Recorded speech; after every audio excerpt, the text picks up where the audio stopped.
Alors aujourd'hui, les ardoisières, c'est 12 salariés, dont 9 qui sont concentrés sur l'outil de production. Aujourd'hui, l'outil de production fonctionne de manière nominale avec des ardoisiers qui sont très fiables, tant sur la présence que sur la qualité du travail. Cependant, demain, en fonction de l'évolution de la demande, on pourrait être amené à avoir besoin d'un peu plus de monde. Les nouvelles recrues sont faciles à trouver. Il n'y a pas d'école qui forme à notre métier. Les ardoisiers sont formés en interne par transmission du savoir-faire. N'importe qui, quelqu'un qui a l'envie de travailler et qui aime le travail en extérieur, artisanal, et qui a envie de voir un beau produit fini est bienvenu et fera parfaitement l'affaire. On a énormément de commandes dans le monument historique. Là, avec les problèmes budgétaires que connaît la France, on a un tassement de ces commandes sur le monument historique. Et heureusement, en complément, il y a une demande de particuliers qui souhaitent avoir un produit, un beau produit durable.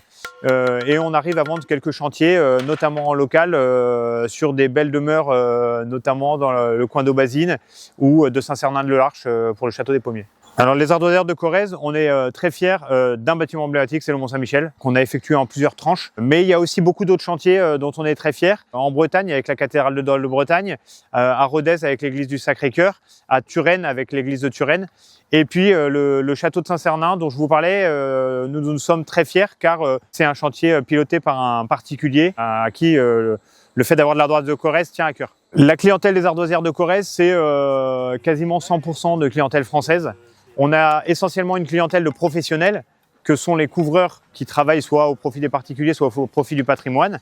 Mais aussi, on a une clientèle de particuliers, notamment sur la partie aménagement et décoration, qui nous permet d'avoir voilà, une ressource et une clientèle un peu différenciée. La labellisation Origine Corrèze, pour nous, c'est très important parce qu'on est ancré dans le territoire, parce que le matériau qu'on utilise est là depuis des millions d'années et on est très fiers de porter au-delà des frontières de la Corrèze ces morceaux de Corrèze. La vie et la survie des ardoisières de Corrèze, de nos carrières, ça dépend de notre volonté de faire perdurer un savoir-faire, mais ça dépend aussi de l'investissement de l'État, de l'administration, des collectivités territoriales et de l'éthique des consommateurs qui vont vouloir acheter des produits avec une valeur environnementale, avec un aspect local. Les collectivités territoriales et en particulier le département, par leur investissement, l'investissement des élus, l'investissement des personnels du département, nous aident à promouvoir notre beau métier, notre beau matériau et nous aident à nous développer.